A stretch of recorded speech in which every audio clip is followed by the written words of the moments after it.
नमस्कार दोस्तों, मैं कृष्ण कुमार आप सभी का हमारे YouTube channel first sight education पे स्वागत करता हूं। दोस्तों, आज का जो हमारा टॉपिक रहेगा वो रहेगा हरियाणा पंचायती राज अधिनियम 1994 में जिला परिषद, जिसमें हम क्या डिस्कस करेंगे। धारा नंबर 117 से लेकर धारा नंबर 160 तक जो भी आपकी धाराएं हैं सभी को वन बाय वन डिस्कस करेंगे। चाहे आपका क्वेश्चन धारा से बने चाहे जर्नल क्वेश्चन बने, तो हम सभी क्वेश्चन को वन बाय वन डिस्कस करेंगे। जैसे कि जिला परिषद का गठन किस प्रकार होता है, जिला परिषद की संरचना किस प्रकार होती है, जिला परिषद के अंदर कोरम क्या होता है, बैठकें कितनी होती हैं, और जिला परिषद का जो कार्यकारी अधिकारी है वो कौन होता है। इसके साथ में जिला परिषद कौन कौन से टैक्स लगा सकती है, जिला परिषद के ऊपर सरकार की निगरानी किस प्रकार होती है, सभी धाराओं को वन बाय वन डिस्कस करेंगे, जो कि आपके हरियाणा ग्राम सीव, पटवारी और कनाल पटवारी के कॉमन एग्जाम के लिए बहुत ही महत्वपूर्ण है। ठीक है भाई। इससे पहले आज हमारी 4th क्लास होगी। इससे पहले 3 क्लास हो चुकी हैं। फर्स्ट क्लास में हमने डिस्कस किया है कि हरियाणा पंचायती राज अधिनियम के कितने अध्याय कितने हैं। भाई अध्याय कितने हैं, तो सभी अध्यायों को डिस्कस किया है, जैसा कि जनवरी में क्वेश्चन आया था उसी पैटर्न के ऊपर। भाई इसके बाद फर्स्ट क्लास में हमने पूरी ग्राम पंचायत को डिस्कस किया, धारा नंबर 1 से लेकर चम्मन तक। थर्ड क्लास में हमने धारा नंबर चम्मन से लेकर 116 तक पंचायत समिति को कंप्लीट डिस्कस किया है।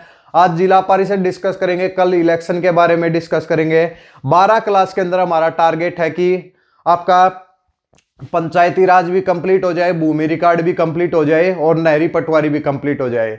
इसके साथ में अगर आप कंप्लीट पहले ही देखना चाहते हैं तो ये तो हमारे दोबारा से रिवीजन चल रहा है भाई। इससे पहले हम कंप्लीट करा चुके हैं, प्लेलिस्ट में जाकर आप चेक कर सकते हैं। ठीक है भाई, शुरुआत करें भाई आज की क्लास की। जो भी दोस्त नए आए हैं चैनल को सब्सक्राइब और साथ में बेल आइकन प्रेस जरूर करें, ताकि कल को जो क्लास हो उसमें ये ना हो कि सर क्लास हो गई हमें पता नहीं चला। इसलिए भाई जो बेल आइकन का जो बटन है जरूर प्रेस करें, ताकि नोटिफिकेशन आप तक टाइम टू टाइम पहुंच के भाई। ठीक है भाई।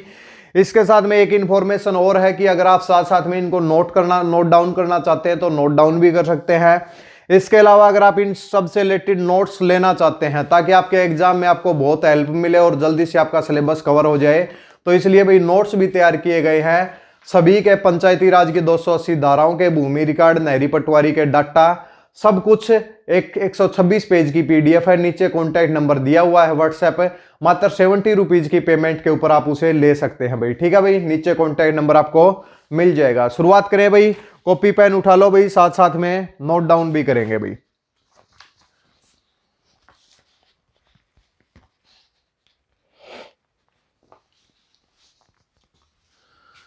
दोस्तों, जैसा कि हमने लास्ट क्लास में डिस्कस किया था कि अध्याय नंबर 12 तक किसकी बात हुई थी भाई। अध्याय नंबर 12 तक 7 से लेकर 12 तक पंचायत समिति की बात हुई थी। आज अध्याय नंबर 13 से 18 पढ़ेंगे भाई। अध्याय नंबर सबसे पहला क्वेश्चन है कि जिला परिषद के लिए जो अध्याय कौन कौन से हैं भाई, 13 से लेकर 18 तक, यानी कि 6 अध्याय हैं भाई। ठीक है भाई, तो अध्याय नंबर 13 को डिस्कस करेंगे। 13 के अंदर क्या दिया हुआ है, जिला परिषद भाई। अध्याय नंबर 13 के अंदर क्या है भाई, जिला परिषद है, जिसके अंदर भाई धाराएं कहां से कहां तक है, तो आप नोट से बता सकते हैं भाई। पूरी रेंज लिखी हुई है 117 से लेकर। ठीक है भाई, अध्याय नंबर 13 में जिला परिषद की बात हुई है और 117 से लेकर 126 तक किसकी धाराएं हैं भाई, 125 तक भाई। 125 तक किसकी धाराएं हैं, जिला परिषद की धाराएं हैं, जिसके अंदर जिला परिषद के गठन की बात, जिला परिषद में की संरचना के बारे में, जिला परिषद में कितने मेंबर हो सकते हैं, जिला परिषद की पहली बैठक, प्रेसिडेंट और वाइस प्रेसिडेंट का चुनाव, इन सब के बारे में डिस्कस करेंगे। चलो भाई वन बाई वन डिस्कस करते हैं। अब कुछ दोस्त कहते हैं कि सर ये जो भी आप साथ साथ में करा रहे हैं इनके सभी के नोट्स साथ साथ में भेजते रहे, तो भाई जो कोई भी क्लास जो हो रही है आजकल इनसे बाहर नहीं हो रही है, इन्हीं से क्लास को कराते हैं, ये अपने आप में क्या है, सफिशिएंट है भाई। ठीक है भाई, शुरुआत करते हैं भाई धारा नंबर 117 की। आज 160 तक डिस्कस करेंगे भाई। ठीक है, 160 तक यानी कि धाराएं डिस्कस करेंगे। 117 से शुरुआत करेंगे तो बिल्कुल थोड़ी सी लंबी क्लास होगी। आजकल सभी क्लासेज लंबी हो रही हैं। धारा नंबर 117 में कहा गया है कि जिला परिषद का गठन भाई क्या हो जाएगा भाई, जिला परिषद का गठन। जिला परिषद का गठन, पहले तो हम कहते थे कि एक जिले को एक ब्लॉक को गांव के अंदर डिवाइड किया जाता है जहां से पंच और सरपंच चुने जाते हैं। जिले को किसके अंदर डिवाइड किया जाता था? जिले को डिवाइड करते थे हम भाई ब्लॉक के अंदर, जिसमें पंचायत समिति का गठन करते थे। अब तो खुद जिले के ऊपर ही एक पंचायत का गठन हो रहा है, जो कि क्या हो जाएगी? आपकी जिला परिषद हो जाएगी। जिला परिषद के गठन की बात कौन सी धारा में हुई है? धारा नंबर 117 में। तो देख लेते भाई क्या कहा गया है कि इसमें कहा गया है कि सरकार एक अधिसूचना के द्वारा जिला परिषद का गठन करेगी भाई, और जिला परिषद का डिस्ट्रिक्ट का भी नाम भी देगी भाई। इसके साथ में ये भी लिखा गया है, और इसके अंदर जितना भी एरिया जो आएगा, जिला परिषद के अंदर जितना भी जो एरिया आएगा उसके अंदर इसका क्या होगा भाई? इसका जुरिडिक्शन होगा, जिसके अंदर ये काम कर सकती है। आपको ज्यादा याद नहीं रखना, आपको याद रखना है कि जिला परिषद के गठन की बात कौन सी धारा में हुई है? तो धारा नंबर 117 के अंदर बात हुई है। देख लेते हैं भाई, कुछ नॉइस या टेक्निकल फॉल्ट नहीं है भाई? ठीक है भाई, ठीक क्लास चल रही है भाई। धारा नंबर 117 में जिला परिषद के गठन की बात है, और धारा नंबर 118 में बहुत ही इंपॉर्टेंट धारा है भाई।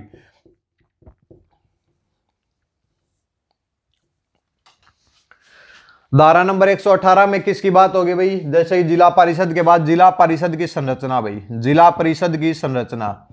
जिला परिषद की संरचना यानी कि भाई जिला परिषद किस किस चीज से मिलकर बनी होती है, पहले भी बता चुके हैं भाई। ठीक है, एक क्लास ली थी हमने 2-3 दिन पहले, जिसमें हमने बताया था कि जिला परिषद में क्या होता है। एक तो होते हैं भाई चुने हुए सदस्य। क्या होता है भाई? जिले को किसके अंदर डिवाइड किया जाता है? छोटे छोटे हिस्सों के अंदर डिवाइड किया जाता है। उसके अंदर भाई वार्ड बनाए जाते हैं, वार्ड से मेंबर चुने जाते हैं। तो एक तो चुने हुए सदस्य जो होते हैं जिला परिषद में, वो क्या करते हैं? इसका निर्माण करते हैं भाई, जो कि कितने हो सकते हैं? कम से कम और ज्यादा से ज्यादा 30। पंचायत समिति को जैसे हमने पढ़ा है उसी प्रकार हम जिला परिषद को पढ़ेंगे। बहुत ज्यादा चीजें इसके अंदर मैच हो रही है भाई। ठीक है, चुने हुए सदस्य जो कि 10 से लेकर 30 तक हो सकते हैं। इसके अलावा कौन होगा भाई? इस चुने हुए सदस्यों में से एक प्रधान को चुना जाएगा भाई, पहली बैठक में एक प्रधान को चुना जाएगा, एक उप प्रधान को चुना जाएगा। प्रधान उप प्रधान को इंग्लिश के अंदर प्रेसिडेंट और वाइस प्रेसिडेंट कहते हैं भाई। प्रधान और उप प्रधान को प्रेसिडेंट और वाइस प्रेसिडेंट बोलेंगे। इसके साथ में भाई अगर कोई कहे कि भाई सांसद, उस जिले का जो सांसद है, जिले का जो सांसद है भाई, उसको चाहे वो पूर्ण रूप से हो चाहे वो पार्शली रूप से हो, तो जिले का सांसद भी इसका क्या होता है? पदेन सदस्य होता है भाई। क्या होता है? पदेन सदस्य होता है। ठीक है भाई, एक सीट इसकी होती है भाई। इसके अलावा मान लिया कि एक जिले के अंदर 4-5 क्या है? समितियां हैं। ब्लॉक के ऊपर भाई क्या है? पंचायत समिति है भाई। तो उन पंचायत समिति के जो सदस्य हैं, चेयरमैन है, जो पंचायत समितियों के जो चेयरमैन है यानी कि अध्यक्ष हैं, वो भी इसके क्या होते हैं? सदस्य होते हैं। तो इसमें क्या लिखेंगे भाई? पंचायत, सभी के नहीं भाई, जिस जिले के अंदर कितनी पंचायत समिति। मान लिया कि एक जिले के अंदर भाई 5 ब्लॉक है, तो 5 पंचायत समिति हो गई भाई। तो पंचायत समितियों के अध्यक्ष भाई, पंचायत समितियों के अध्यक्ष भी क्या होते हैं? इसके मेंबर होते हैं, लेकिन पदेन सदस्य होते हैं भाई। एक्स ऑफिस मेंबर होते हैं भाई, पदेन सदस्य होते हैं। ठीक है, इसके बाद में क्या हो जाएगा भाई? जिस जिले की हम बात कर रहे हैं, जिस जिले की हम बात कर रहे हैं, कि मान लिया कि भिवानी का एग्जांपल लेके चलते हैं, तो भिवानी खुद भी अपनी एक विधानसभा की सीट है। तो उसमें क्या हो जाएगा भाई? उसका जो है विधायक है, तो उस जिले का जो विधायक है, जिले का विधायक, जिले के ऊपर सांसद भी है तो जिले का विधायक भी हम बोलेंगे भाई। तो उस जिले का जो विधायक है वो भी क्या होता है भाई? इसका पदेन सदस्य होता है। क्या होता है? पदेन सदस्य है। देखिए भाई, जो वोटिंग के थ्रू आते हैं वो तो सदस्य हो जाते हैं, और उसके अलावा जो होते हैं पदेन सदस्य, जिनके पास पहले से कोई पद है। ठीक है, तो भाई जिला परिषद में क्या हो जाएगा? चुने हुए सदस्य जो कि 10 से लेकर 30 तक हो सकते हैं। प्रधान और उप प्रधान का प्रधान और उप प्रधान जो चुने जाते हैं पहली बैठक में। जिले का सांसद होता है, पंचायत समिति के अध्यक्ष होते हैं, इसके साथ में विधायक होता है। तो ये आ जाएगी भाई आपकी धारा नंबर 118। इसका स्क्रीनशॉट लें, फिर हम आगे की तरफ बढ़ते हैं।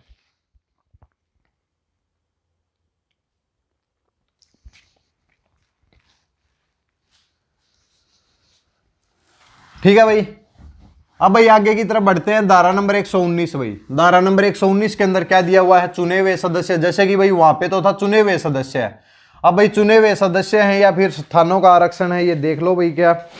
इलेक्टेड मेंबर भाई, चुने हुए सदस्य। जैसे जैसे पंचायत समिति को हमने डिस्कस किया था उसी प्रकार क्या है भाई? जिला परिषद को डिस्कस करेंगे। चुने हुए सदस्य भाई, इलेक्टेड मेंबर, चुने हुए सदस्य, जो अभी अभी हमने बताया है कि चुने गए सदस्य जो कि 10 से लेकर 30 तक हो सकते हैं। तो चुने गए सदस्य भाई जो कितने हो सकते हैं, 10 से लेकर 30 तक हो सकते हैं। कौन सी धारा के अंदर बात हुई है, धारा नंबर 119 के अंदर भाई, इसको नोट डाउन करें, ठीक है। अब भाई चुने किस प्रकार जाएंगे ये भी आपको ध्यान में रखना होगा भाई, ठीक है भाई। चुने हुए सदस्य जो कम से कम 10 हो सकते हैं, ज्यादा से ज्यादा कितने हो सकते हैं भाई, 30 हो सकते हैं। इसके अंदर भाई लिख रखा है कि 40,000 के ऊपर एक को चुना जाएगा भाई। एक सदस्य जो है कम से कम एक सदस्य कितनी जनसंख्या के ऊपर चुना जाएगा, 40,000 के ऊपर। पीछे जो पंचायत समिति का जो मेंबर था, पंचायत समिति का था, उसमें क्या था भाई, उसके अंदर 4,000 के ऊपर एक को चुना जा रहा था। जब उसकी जो पंचायत समिति के वोटर्स की जनसंख्या 40,000 है, जब 40,000 से ज्यादा है तो भाई 5,000 के ऊपर एक को चुन रहे थे। यहां कम से कम 40,000 के ऊपर एक सदस्य को चुन रहे हैं और चुने हुए सदस्य 10 से लेकर 30 तक हो सकते हैं। बस इतना ही याद रखें, काफी है, ज्यादा डिटेल के अंदर जाने की कोई भी जरूरत नहीं है भाई, ठीक है। पॉइंट टू पॉइंट एक तो धारा याद रखें, जो भी इंपॉर्टेंट पॉइंट्स है उसको भी ध्यान में रखें। चुने किस प्रकार जाते हैं, जिले को भी छोटे छोटे जो जिला होता है, जैसे भिवानी है तो भिवानी शहर के हिस्से बना देते हैं भाई, वार्ड बना देते हैं, उस वार्ड से सदस्य चुनकर आते हैं, ठीक है भाई। इसके बाद आ जाओ भाई धारा नंबर 120।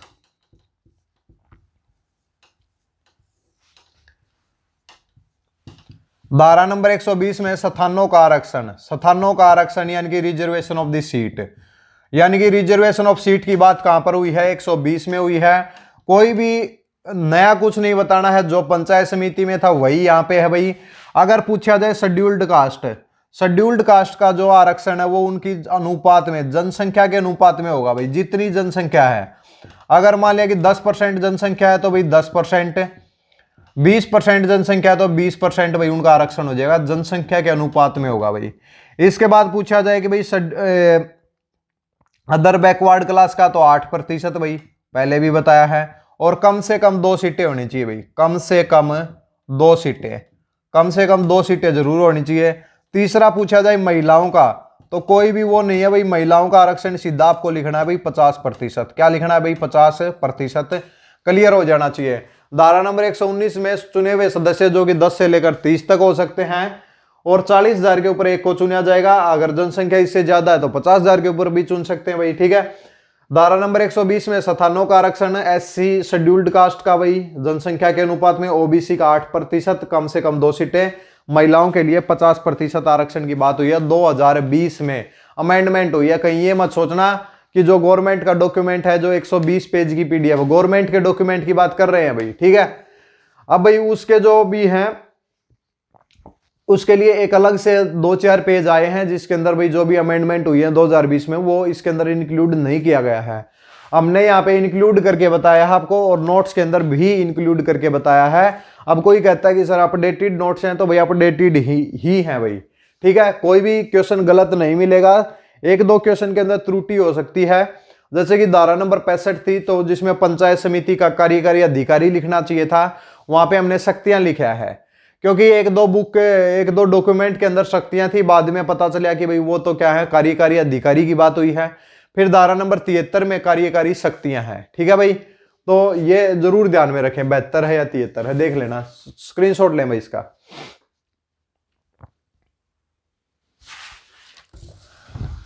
इसके बाद आगे की तरफ बढ़ते हैं। एक बहुत ही इंपॉर्टेंट धारा है, देखिए भाई, जिला परिषद का गठन भी हो गया, जिला परिषद के सदस्य भी चुन लिए गए, आरक्षण भी दे दिया गया। अब भाई बैठक कराएंगे भाई, धारा नंबर 121 भाई, क्या है भाई धारा नंबर 121 है, जिला परिषद की पहली बैठक, जिला परिषद की पहली बैठक और प्रधान और उप प्रधान का चुनाव भाई, प्रधान व उप प्रधान का चुनाव। जिला परिषद की पहली बैठक व प्रधान व उप प्रधान का चुनाव। इसमें क्या कहा गया है कि जिला परिषद की जब भी पहली बैठक होगी, उसके अंदर क्या होगा भाई, उसके अंदर प्रेसिडेंट और वाइस प्रेसिडेंट का चुनाव कराया जाएगा। अब इस मीटिंग को सरकार का कोई व्यक्ति बुलाएगा, क्योंकि वैसे तो मीटिंग बुलाने का अधिकार प्रेसिडेंट और वाइस प्रेसिडेंट का होता है, लेकिन पहली बैठक तक उनका चुनाव नहीं होता भाई, चुनाव के बाद ही बुलाएंगे, तो इसलिए कोई भी सरकार का अधिकारी बुला सकता है। क्या लिख रखा है भाई इसमें, देखिए भाई, जैसे ही जिला परिषद का गठन होता है, धारा नंबर 117 के तहत एक पहली मीटिंग बुलाई जाती है, जिसके अंदर भाई जो चुने हुए सदस्य हैं उनमें से भाई एक प्रेसिडेंट को चुना जाता है, एक वाइस प्रेसिडेंट को चुना जाता है। ऐसी meeting held on the day with in the 4 weeks from the published by the election commission है। और ऐसी जो बैठक होगी, जो पहली बैठक होगी, जिस दिन भाई जो स्टेट इलेक्शन कमीशन है जो चुने हुए सदस्यों को क्या करेगा भाई, ऑफिशियल गैजेट के अंदर डालेगा, उससे 28 दिन के बाद, 28 दिन विद इन लिख रखा है भाई, 28 दिन के अंदर पहली बैठक जरूर होनी चाहिए भाई।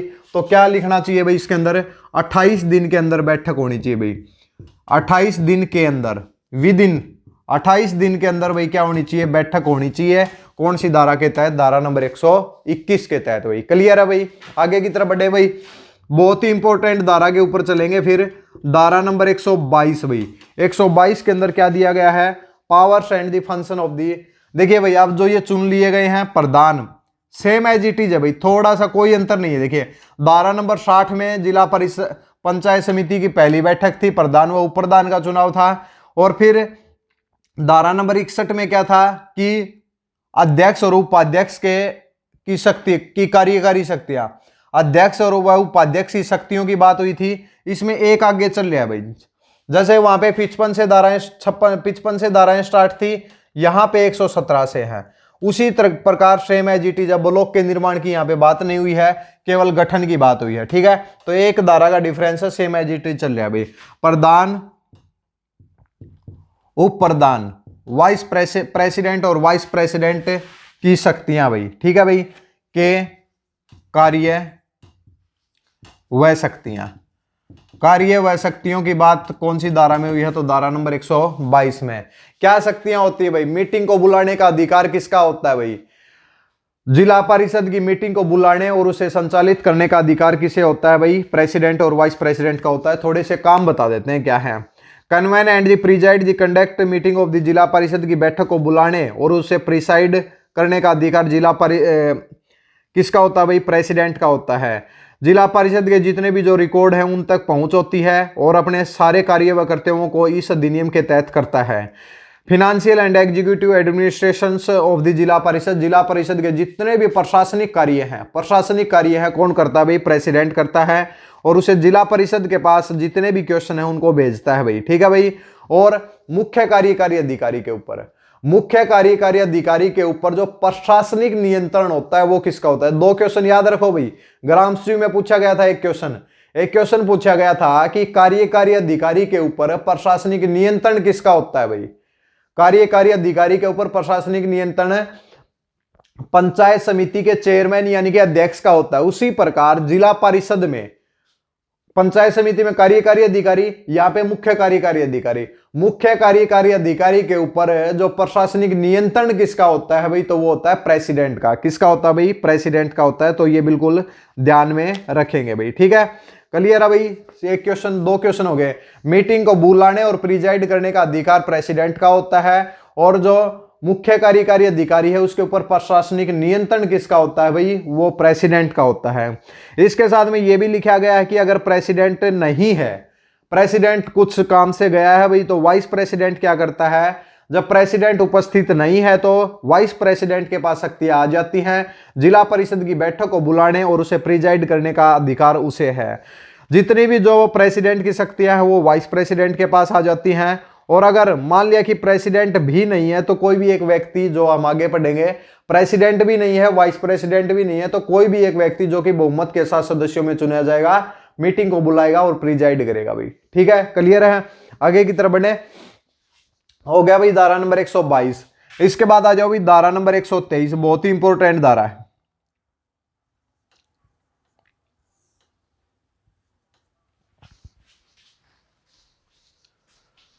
इसके बाद भाई धारा नंबर 123, 123 में क्या है, जिस प्रकार धारा नंबर 62 में क्या था कि अध्यक्ष व उपाध्यक्ष के कार्यकाल की बात हुई थी, कि कार्यकाल व हटाने की बात हुई थी, उसी प्रकार यहां पे क्या हो जाएगा,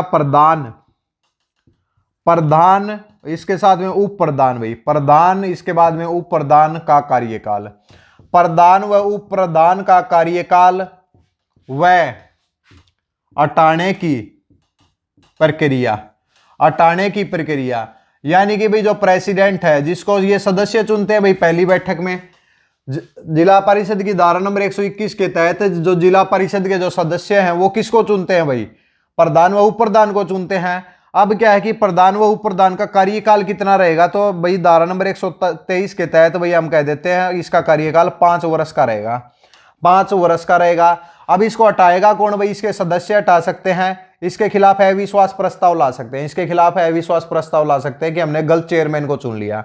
अविश्वास प्रस्ताव लाने के लिए सेम प्रक्रिया है कि 1 साल के बाद वही पहली बैठक से 1 साल के बाद उस अध्यक्ष व उपाध्यक्ष के खिलाफ अविश्वास प्रस्ताव लाया जा सकता है, अविश्वास प्रस्ताव लाया जा सकता है। अविश्वास प्रस्ताव भाई काबिल कब होगा, सक्सेसफुल कब होगा, जब ये जो 2/3 मेंबर है ना, 2/3 सदस्य है, 2/3 सदस्य अपनी वोटिंग करें भाई किसके खिलाफ, इस चेयरमैन और वाइस चेयरमैन के खिलाफ वोटिंग करें, तो भाई इनको इनके पद से हटाया जा सकता है। 2/3 वोटिंग के साथ इसको क्या करते हैं भाई, हटा सकते हैं। क्या कर सकते हैं, हटा सकते हैं।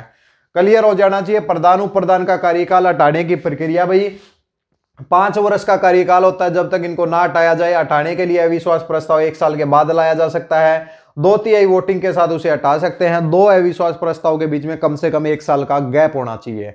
तो क्लियर हो जानी चाहिए। धारा नंबर 123 एक बार स्क्रीनशॉट लें। फिर हम राइट टू रिकॉल की बात करेंगे भाई। राइट टू रिकॉल जनता के द्वारा अपने प्रतिनिधि को हटाना। यहाँ पे तो क्या कर रहे हैं ये भाई, अपने जो प्रेसिडेंट वाइस प्रेसिडेंट को हटा रहे हैं। जनता इन सदस्यों को किस प्रकार हटाएगी, जो कि 10 से लेकर 30 हमने बताए हैं। जनता इन सदस्यों को किस प्रकार हटाएगी, जल्दी से नोट डाउन करें, फिर आगे की तरफ बढ़ेंगे।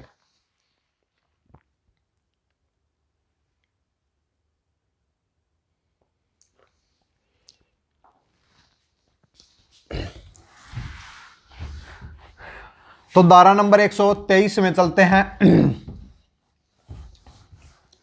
160 तक डिस्कस करेंगे भाई। आजकल 1 घंटे या 2 घंटे की क्लासेज हो रही हैं, ठीक है। अब भाई धारा नंबर 123 है भाई। देखिए भाई, जिला परिषद सरपंच के लिए राइट टू रिकॉल की बात कौन सी धारा में हुई है, धारा नंबर 10 में। कोई 10A नहीं लिखा गया है, केवल 10 के अंदर ऐड कर दिया गया है।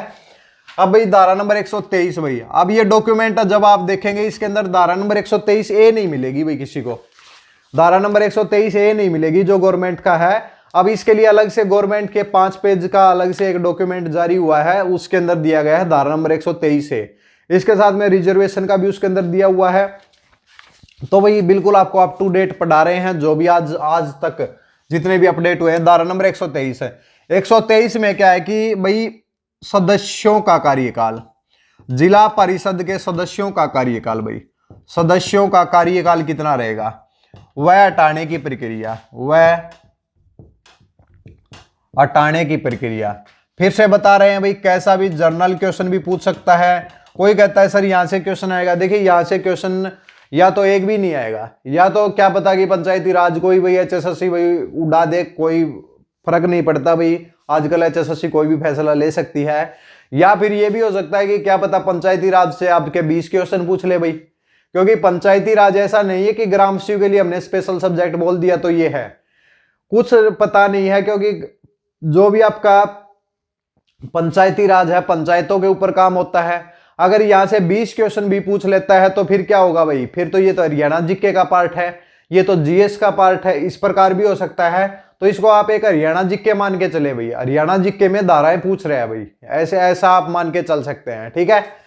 तो इसके अलावा भूमि रिकॉर्ड और नहरी पटवारी के कुछ क्वेश्चन पूछ सकता है। ये तो भाई तीनों के लिए क्या है, स्पेशल सब्जेक्ट है। ये तो भाई आना ही आना है। जहां तक हमें उम्मीद है कि इससे मैक्सिमम क्वेश्चन आएंगे। कल को ये ना हो कि भाई सर वैसे ही पढ़ा रहे थे और क्वेश्चन ज्यादा आ गए, हमने पढ़ा नहीं, क्या अगले 5 साल के लिए भाई दोबारा से तैयारी करने पड़े, ठीक है। तो देख लेना भाई, सदस्यों का कार्यकाल व हटाने की प्रक्रिया भाई। देखिए सदस्यों का जो कार्यकाल है वो 5 वर्ष का रहेगा। पहली बात तो 5 वर्ष का रहेगा। हटाने के लिए क्या प्रक्रिया, अभी हमने बताया कि अविश्वास प्रस्ताव ला सकते हैं भाई। क्या ला सकते हैं भाई, अविश्वास प्रस्ताव।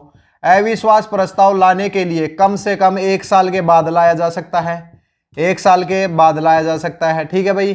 और कौन लेके आएगा भाई? 5 वर्ष का हटाएगा कौन? हटाने की जो प्रक्रिया वो कौन हटाएगी भाई? जनता हटाएगी। कौन हटाएगी?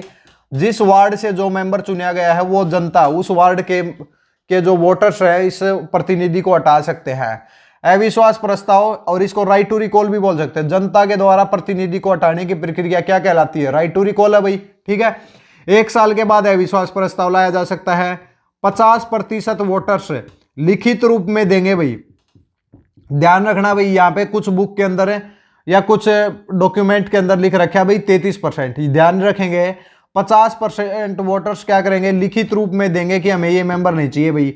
फिर सरकार का कोई अधिकारी आएगा 66.2% के साथ है। अगर उस सदस्य के खिलाफ वोटिंग हो जाती है, तो उसको हम क्या कर सकते हैं? हटा सकते हैं भाई। क्या कर सकते हैं? हटा सकते हैं। 2 अविश्वास प्रस्ताव के बीच में कम से कम 1 साल का अंतर होना चाहिए भाई। ये भी 1 साल का अंतर होना चाहिए। तो चारों चीजें क्लियर हो जानी चाहिए। नोट डाउन करें। 123 से 124 की तरफ चलते हैं भाई। देख लो भाई, कुछ समझ में आया या नहीं आया?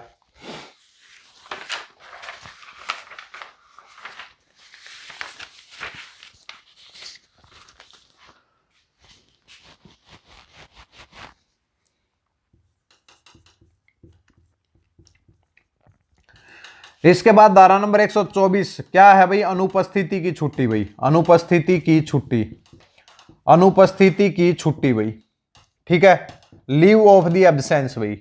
अनुपस्थिति की छुट्टी ज्यादा इंपॉर्टेंट धारा नहीं है। क्या कहा गया है कि अगर कोई भी जिला परिषद का जो मेंबर जो अपने कार्यकाल के दौरान अगर वो लगातार 3 महीने से भाई जिले से भाई गायब रहता है, अनुपस्थित रहता है, तो भाई और leave not exceeding the 3 months absentation be granted by this one. इसमें कहा गया है कि अगर जिला परिषद का कोई भी सदस्य 3 महीने से ज्यादा उस जिले के अंदर नहीं रहता है, जिला परिषद को नहीं बताता है, तो भाई कोई भी यानी कि कोई भी लीव की मांग नहीं करता है, तो उसको उसके पद से हटाया जा सकता है। लगातार जिला परिषद की 4 मीटिंग वो अटेंड नहीं करता है, तो उसको उसका अपना पद खाली करना पड़ेगा। रीजन दिए जाते हैं, सुनी जाती है भाई क्यों नहीं आए। ठीक है, ऐसा नहीं कि डायरेक्ट हटा दिया। लगातार 4 मीटिंग का प्रावधान है। इसके बाद में भाई उसके खिलाफ उसको जवाब देना पड़ेगा। ठीक है, कौन सी धारा हो जाएगी? धारा नंबर 124। स्क्रीनशॉट ले ले भाई, ज्यादा इंपॉर्टेंट नहीं है, इसलिए ये धारा इंपॉर्टेंट है भाई।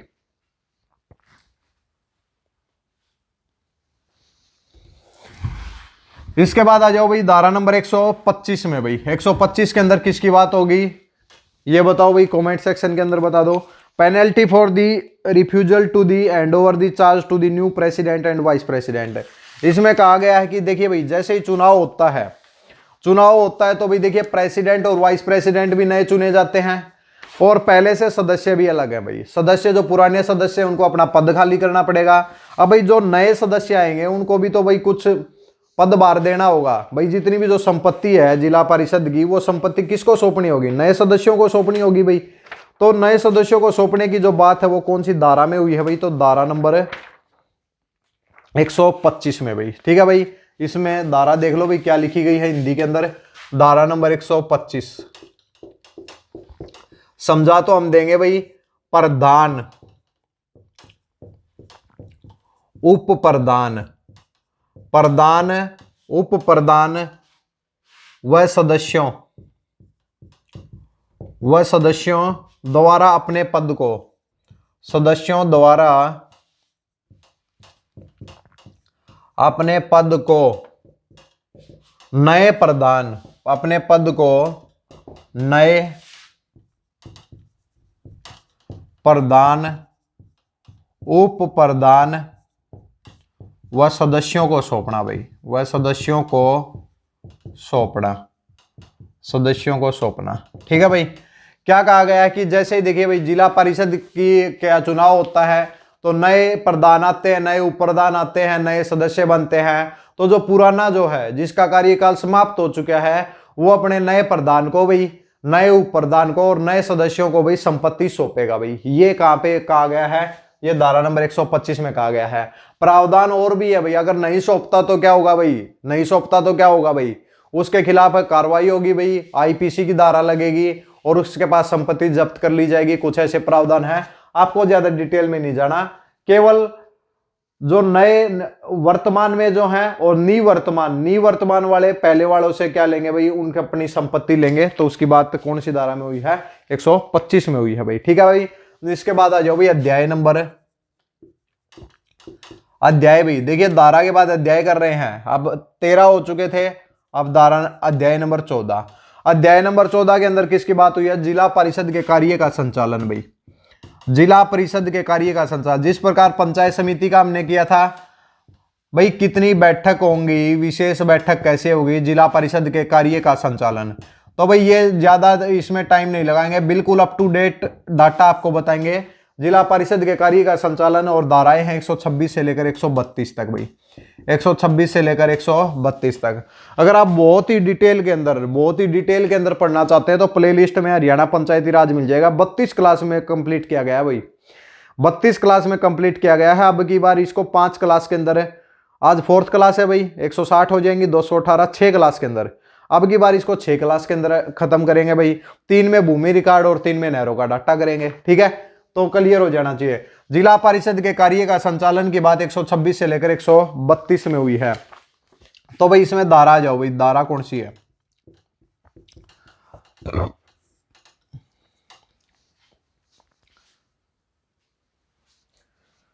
धारा नंबर 126 भाई। देखिए पहले जो बात हुई थी, देखिए 65 तक, 55 से लेकर 65 तक पंचायत समिति की धाराएं थी। 66 से लेकर 72 तक भाई जिला परिषद के कार्य, पंचायत समिति का कार्य व संचालन था। देख लो भाई, ऐसे 66 को 126 और 72 से 132 भाई, इस तरीके से एडजस्टमेंट करना है। सेम धाराएं वैसे याद करनी है जैसे पंचायत समिति की थी भाई। धारा नंबर 126 में बैठकों की बात हुई है। किसकी बात हुई है भाई, बैठकों की बात हुई है। कम से कम कितनी बैठक होनी चाहिए, साल में कम से कम 6 बैठक होनी चाहिए भाई। एक साल में कम से कम कितनी बैठक होनी चाहिए, 6 बैठक भाई। कितने साल में भाई, एक साल में। एक साल में कम से कम 6 बैठक होनी चाहिए। कोई भी 2 बैठक के बीच में 2 महीने से ज्यादा का गैप नहीं होना चाहिए भाई। ठीक है, इसके साथ में 6 महीने में भाई कम से कम एक सेशन बुलाया जाएगा जो कि 2 से 3 दिन चलेगा भाई। 6 महीने में एक सेशन भाई, 6 महीने में एक ऐसा सेशन बुलाया जाएगा जो कि क्या होगा भाई, 2 से 3 दिन, जो कि 2 से 3 दिन चलेगा, 2 से 3 दिन चलेगा। कौन सी धारा के अंतर्गत, धारा नंबर 126 के अंतर्गत। ठीक है भाई। इसके बाद भाई धारा नंबर 127 भाई,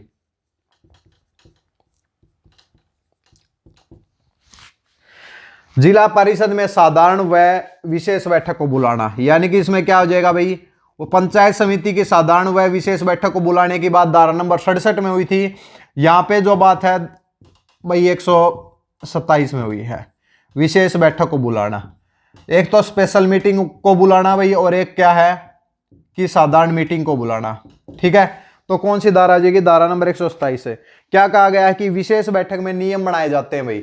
विशेष बैठक में नियम बनाए जाते हैं। बैठक से 4 दिन पहले नोटिस दिया जाता है भाई।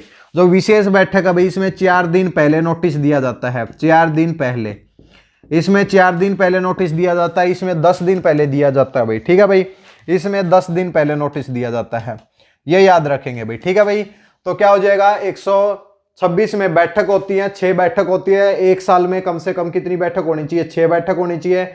6 महीने में एक सेशन बुलाया जाएगा। 2 बैठक के बीच में 2 महीने से ज्यादा का गैप नहीं होना चाहिए। साधारण व विशेष बैठक को बुलाना भाई, विशेष बैठक बुलाने 4 दिन पहले भाई, और साधारण बैठक बुलाने 10 दिन पहले। अब बुलाएगा कौन भाई, प्रेसिडेंट बुलाता है। कौन बुलाता है, प्रेसिडेंट बुलाता है। लिखित रूप में कुछ सदस्य लिखित रूप में देंगे कि भाई हमें बैठक को बुलाना है, विशेष बैठक भाई, कुछ ट्रांजैक्शन या नियम बनाने हैं इमरजेंसी में।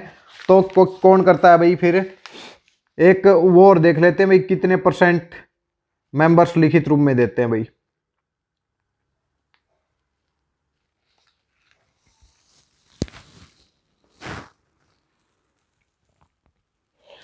कुछ डिफाइन नहीं है भाई, इसके अंदर कुछ भी डिफाइन नहीं है कि भाई कितने मेंबर्स आपको लिखित रूप में देंगे, ऐसा कोई डिफाइन नहीं किया गया है। बस ये है कि भाई स्पेशल मीटिंग आपको बुलानी है तो क्या हो जाएगा, 4 दिन पहले नोटिस दो, और साधारण मीटिंग के लिए 10 दिन पहले नोटिस दो। मेंबर्स की कुछ भाई नहीं किया गया है कि कितने % लिखित रूप में देंगे। ठीक है भाई, क्लियर है, नोट डाउन करो, आगे की तरफ बढ़ते हैं।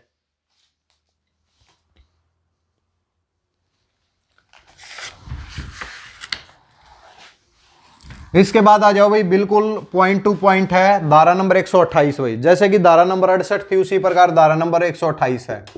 धारा नंबर 128 भाई, तो धारा नंबर 128 में क्या है कि कोरम भाई, कोरम क्या होता है, कम से कम सदस्य जो कि एक मीटिंग के लिए प्रेजेंट होने चाहिए। कोरम भाई अगर साधारण मीटिंग है, जो भी ऑर्डिनरी मीटिंग है, ऑर्डिनरी मीटिंग के लिए 1/3 सदस्य। अब देखिए भाई 1/3 सदस्य टोटल मेंबर्स का या फिर उस टाइम पे प्रेजेंट है। मान लिया भाई टोटल मेंबर्स 20 है, 2 का भाई किसी कारण से भाई इस्तीफा या फिर कार्रवाई के चलते भाई उनका क्या है वो अपना पद छोड़ के चले गए, अब 18 है भाई, तो 18 का 1/3 लगेगा ना कि 20 का भाई। मान लिया कि भाई एक जिला परिषद में भाई मान लिया कि 20 क्या है, 20 भाई सदस्य हैं भाई, तो 20 में से उस टाइम पे कितने प्रेजेंट हैं, यानी कि 18 हैं, 2 का इस्तीफा या रेजिग्नेशन दे दिया भाई, ठीक है, तो 18 का 1/3 लगेगा ना कि 20 का 1/3 लगेगा, याद रखे भाई, ठीक है। ग्रामस्यू के पेपर में यही पूछा गया था कि टोटल का लगेगा या फिर उसका लगेगा, तो टोटल का नहीं लगेगा भाई, उस टाइम पे numbers of the members present at the time being of the time being है वो क्या हो जाएगा, उस टाइम पे जितने सदस्य है। साधारण के लिए 1/3 है, विशेष के लिए 50% है 128 के तहत भाई, ठीक है भाई, क्लियर है भाई। धारा नंबर 129 पे आ जाओ भाई। 129 में क्या कहा गया है कि प्रेसिडेंट और चीफ एग्जीक्यूटिव ऑफिसर की स्पेशल विशेष प्रधान, सेम एज इट इज है भाई। देखिए वहां पे धारा नंबर 69 के अंदर क्या था कि भाई चेयरमैन और कार्यकारी अधिकारी की विशेष बैठक बुलाने की शक्ति, विशेष बैठक बुलाने की शक्ति कौन सी धारा थी, 69 थी, यहाँ पे 129 है। प्रधान व मुख्य कार्यकारी, प्रधान व मुख्य कार्यकारी अधिकारी की विशेष बैठक बुलाने की शक्ति, विशेष बैठक बुलाने की शक्ति, विशेष बैठक बुलाने की शक्ति भाई, ठीक है भाई। तो कौन सी धारा आ जाएगी, धारा नंबर 129 भाई।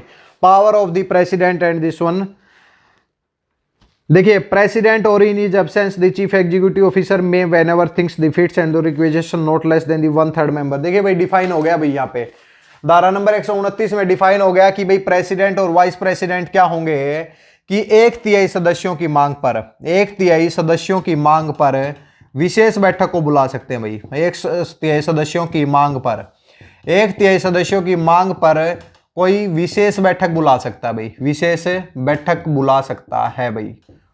कौन सी धारा के तहत, धारा नंबर 129 के तहत भाई, ठीक है भाई। इसमें कहा गया है या तो मीटिंग बुलाएगा प्रधान भाई, या तो मीटिंग बुलाएगा प्रधान, अगर प्रधान नहीं है तो कौन बुलाएगा, मुख्य कार्यकारी अधिकारी, मुख्य कार्यकारी अधिकारी। बिल्कुल ध्यान में रख ले भाई, नोट्स के अंदर लिखा हुआ है, कोई टेंशन लेने की जरूरत नहीं है, ठीक है भाई, मुख्य कार्यकारी अधिकारी। इसके बाद भाई बैठ के जिला परिषद की विशेष बैठक को बुलाना सब कुछ है भाई, ठीक है। धारा नंबर 129 भी हो गई भाई। अब 130 की तरफ चलते हैं। 130 में क्या दिया हुआ है, एडजोर्नमेंट होगा भाई, जैसे कि धारा नंबर 70 में क्या था, अनिश्चितकालीन के लिए बैठक को रद्द करना भाई, यानी कि धारा नंबर 130 में आ जाओ भाई। इसमें क्या भाई, बैठक को स्थगित करना, बैठक को स्थगित करना।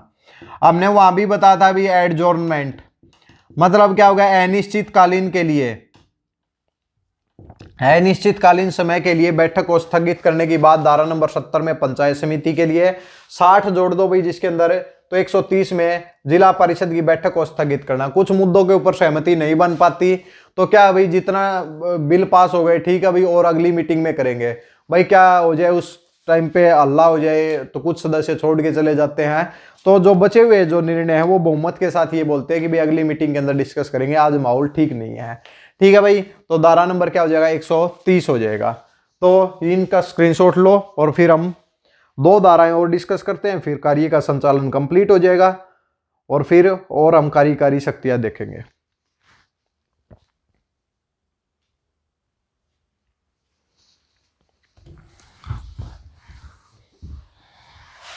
इसके साथ में ये भी बता देते हैं, देखिए भाई कोऑपरेटिव सोसाइटी की क्लास जैसे ही आपका एग्जाम ये कंप्लीट होता है तो कोऑपरेटिव सोसाइटी का एग्जाम भी होगा भाई सभी का, तो उसके लिए भी स्पेशल सब्जेक्ट है हमारे चैनल के ऊपर। 4 क्लास अभी से अवेलेबल हैं, 6 क्लास और आपकी अभी आने वाले समय में कंप्लीट हो जाएंगी। तो बिल्कुल टेंशन ना ले भाई, इसलिए चैनल को सब्सक्राइब कर ले भाई, ताकि जब भी क्लास हो आपके पास जरूर पहुंचे भाई, ठीक है, सबसे पहले आपके पास पहुंचे। तो धारा नंबर 131 से 131 में कहा गया कि बैठक का पीठासीन अधिकारी और निर्णय बहुमत के साथ। उसी प्रकार धारा नंबर 71 में ऐसा ही था कि बैठक का बैठक का पीठासीन अधिकारी, भाई मेन कुर्सी पे कौन बैठेगा, यानी कि पीठासीन अधिकारी। बैठक का पीठासीन अधिकारी और निर्णय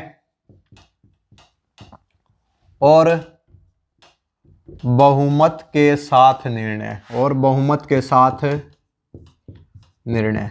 बैठक का पीठासीन अधिकारी और निर्णय क्या हो जाएंगे, बहुमत के साथ हो जाएंगे। कौन सी धारा आ जाएगी, धारा नंबर 131 हो जाएगी। कौन होता है भाई बैठक का पीठासीन अधिकारी, बताने की जरूरत नहीं है, प्रधान होगा भाई। कौन होगा भाई, प्रधान होगा। अगर प्रधान पीठासीन अधिकारी उपस्थित नहीं है तो कौन होगा भाई, उप प्रधान होगा। कौन होगा, उप प्रधान होगा।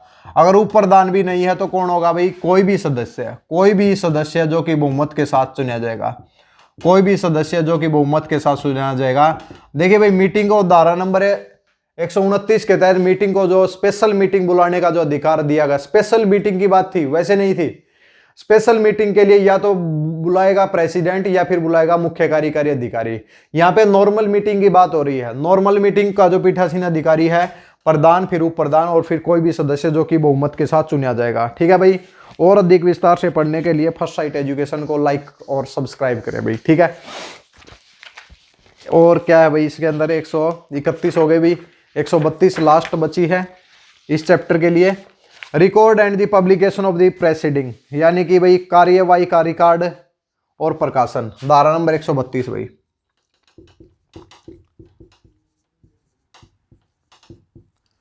कार्यवाही का रिकॉर्ड, कार्यवाही का रिकॉर्ड और प्रकाशन भाई। कार्यवाही का रिकॉर्ड और प्रकाशन, कार्यवाही का रिकॉर्ड और प्रकाशन की बात कौन सी धारा में हुई है, धारा नंबर 132 में। इसमें क्या लिखा गया भाई, जितनी भी जो मीटिंग में जो फैसले लिए जाएंगे उनकी एक मिनट बनाई जाएगी, रिकॉर्ड बुक में दर्ज होगी भाई। उसके बाद क्या है कि भाई अगली मीटिंग में, जब प्रीसाइडिंग एट द मीटिंग, अगली मीटिंग में उसको पेश किया जाएगा बाइलॉज के साथ भाई।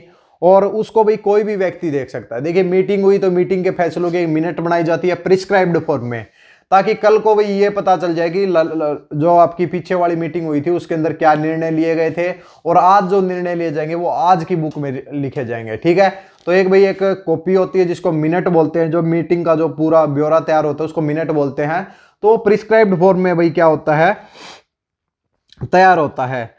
ए copy of the every resolution shall within the 3 days from the forwarded to the government. ये भी कहा गया है कि जो भी रिजोल्यूशन, जो भी प्रस्ताव पारित होता है, तो मुख्य कार्यकारी अधिकारी का क्या काम क्या होता है, कार्यकारी शक्तियां होती है जिसके पास है, जो कि उस प्रीति को, एक कॉपी को, जो भी प्रस्ताव पारित हुआ उसको सरकार के पास 3 दिन के अंदर भाई, 3 दिन के अंदर भी सरकार को भेज सकता है। तो 3 दिन के अंदर भाई क्या हो जाएगा, सरकार के पास प्रीति जाती है 3 दिन के अंदर। 3 दिन के अंदर भाई एक जो प्रीति है, कॉपी किसके पास जाती है, सरकार के पास जाती है। कौन भेजता है भाई, मुख्य कार्यकारी अधिकारी भेजता है। कौन करता है, मुख्य कार्यकारी अधिकारी। उसी प्रकार पंचायत समिति की भाई जो भी बैठक होती है उसकी मिनट कौन भेजता है, कार्यकारी अधिकारी। किसके पास भेजता है, जिला परिषद के पास है। और मुख्य कार्यकारी अधिकारी के बाद में क्या आती है, सरकार भाई। तो सरकार को भेजता है। किसको भेजता है भाई, सरकार को भेजता है, धारा नंबर 132। तो भाई ये हमारे चैप्टर कंप्लीट हुए भाई, कितने भाई, 14 चैप्टर कंप्लीट हुए। अब 15 और 16 को करेंगे, 16 और फिर 17 और 18 को भाई। तो लगातार भाई जुड़े रहे हैं। एक बार इसका स्क्रीनशॉट लें, फिर आगे की तरफ बढ़ते हैं।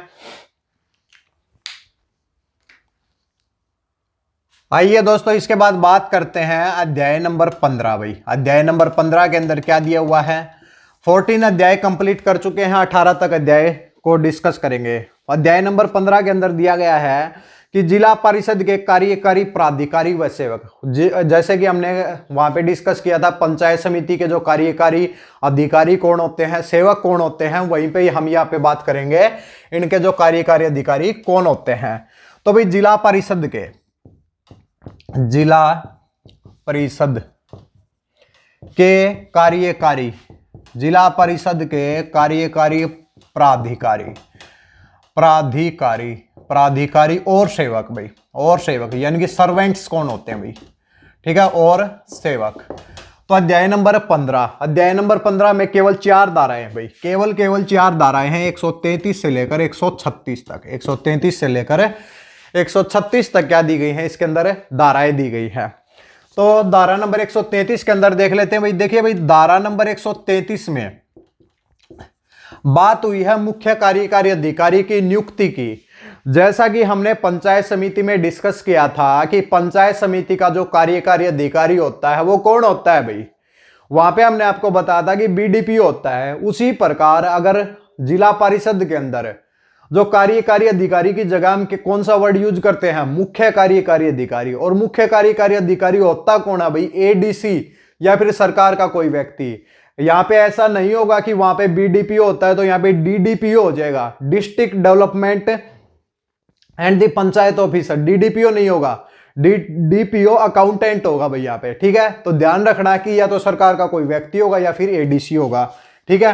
तो 133 में क्या कहा गया है,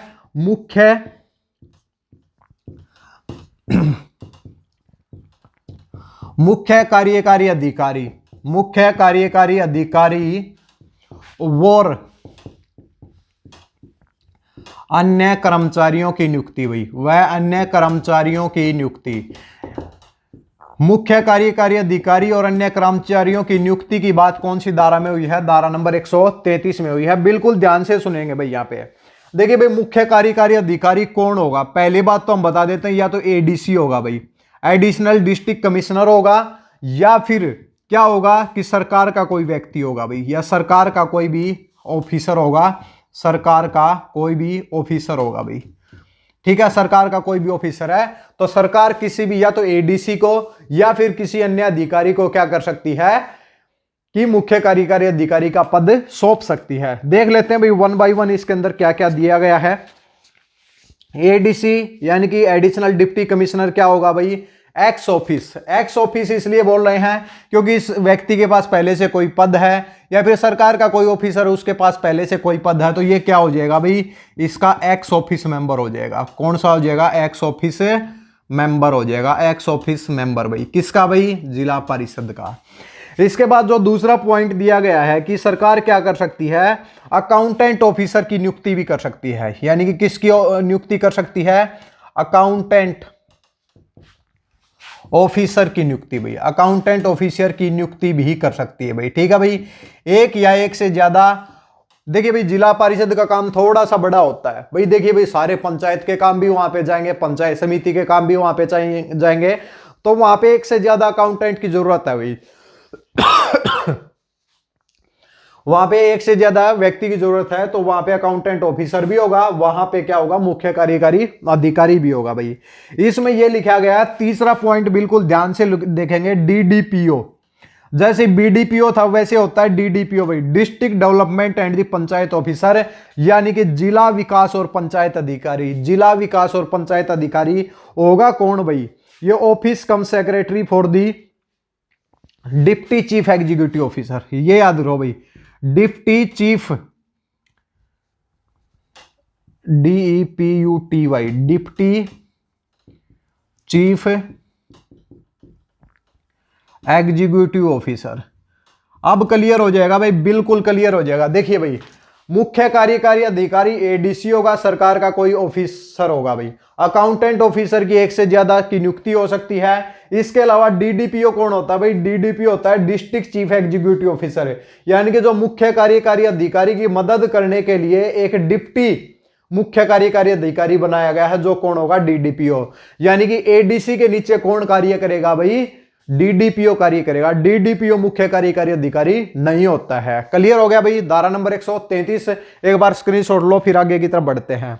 यही पॉइंट मैं आज क्लियर करना था क्योंकि बहुत ज्यादा इस पॉइंट के ऊपर बहुत ज्यादा कमेंट आ रहे हैं, ठीक है। तो अब आगे की तरफ बढ़ते हैं, धारा नंबर 134 भाई। 134 में क्या दिया गया है, functioning power and duties of the chief executive officer, यानी कि भाई इनके कार्य व कर्तव्यों की बात कहां पे हुई है, धारा नंबर 134 में बात हुई है। तो क्या क्या कार्य होंगे भाई इनके, तो धारा नंबर 134 भाई हिंदी के अंदर लिख देते हैं भाई, मुख्य कार्यकारी अधिकारी। देखिए भाई,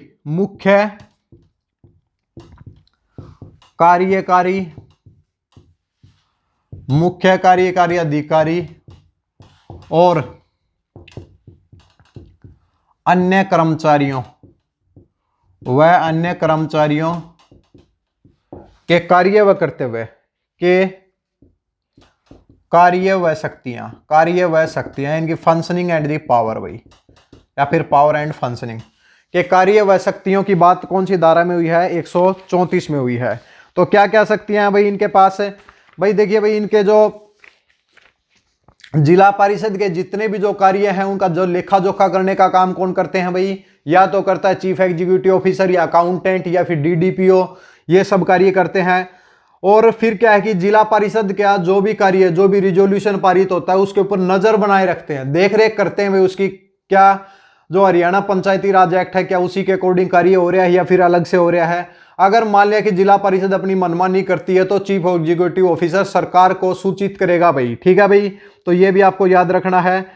और जितने भी जो डॉक्यूमेंट है उनकी इनकी कस्टडी में रहते हैं। और जिला परिषद का कार्य बहुत अच्छे से चलता रहे इसके लिए क्या करते हैं, उन्हें हर पॉइंट के ऊपर सलाह देने का काम कौन करते हैं? ये अधिकारी करते हैं भाई, ये सारे सरकार के अधिकारी होते हैं।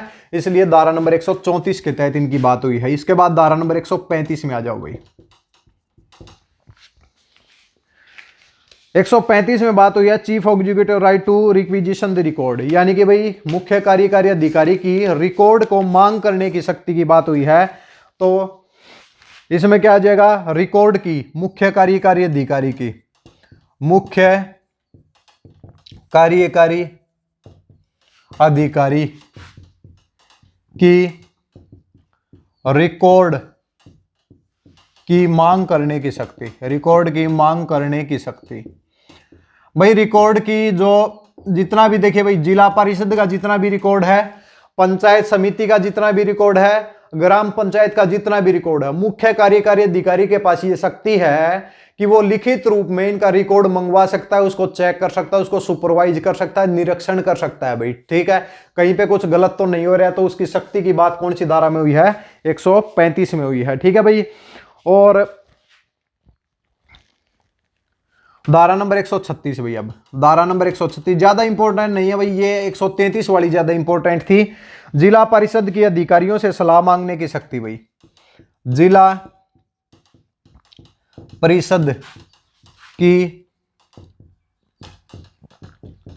अधिकारियों से सलाह मांगने की शक्ति। देखिए भाई, जब जिला परिषद कार्य करती है तो भाई देखिए, ये तो जरूरी नहीं कि उनके सभी सदस्यों को सब कुछ पता हो।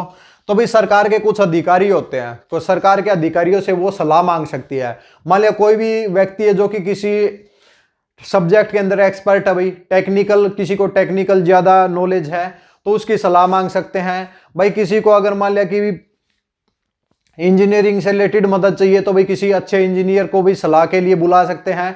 तो ये भाई जिला परिषद एक नोटिस जारी करेगी कि जिससे उस व्यक्ति को पेश होना पड़ेगा भाई।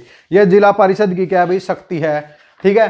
तो ज्यादा इंपॉर्टेंट है नहीं, तो बस आप इसको बस पढ़ लें भाई। इसमें लिखा गया है, देखिए भाई, जितने भी पब्लिक वर्क्स हैं उसके जो अधिकारी हैं, एजुकेशन भाई शिक्षा से रिलेटेड अगर कोई ज़रूरत हुई, मेडिकल से रिलेटेड ज़रूरत हुई, पब्लिक हेल्थ से, एग्रीकल्चर से, कोऑपरेटिव से, इंडस्ट्री से, एनिमल हस्बेंड्री से, और इसके अलावा जो भी सरकार के जो भी सरकारी विभाग हैं उनसे अगर कोई भी मदद की ज़रूरत होती है तो किसी भी व्यक्ति को बुलाकर उससे सलाह ले सकती है। और चीफ एग्जीक्यूटिव ऑफिसर इसके लिए नोटिस जारी करता है भाई, ठीक है भाई। तो धारा नंबर क्या हो जाएगा? 136। जल्दी से नोट डाउन करें। और फिर एक अध्याय, नेक्स्ट अध्याय में चलते हैं, अध्याय नंबर 16 भाई। अध्याय नंबर 16 याद करो भाई, ग्राम सेवक के एग्जाम में पूछा गया था जिला परिषद के कार्य व कर्तव्यों की बात है इनमें से कौन से अध्याय में की गई है? तो अध्याय नंबर 16 था भाई वहां पे, और अध्याय नंबर 16 में ही जिला परिषद के कार्य व कर्तव्यों की बात हुई है, ठीक है।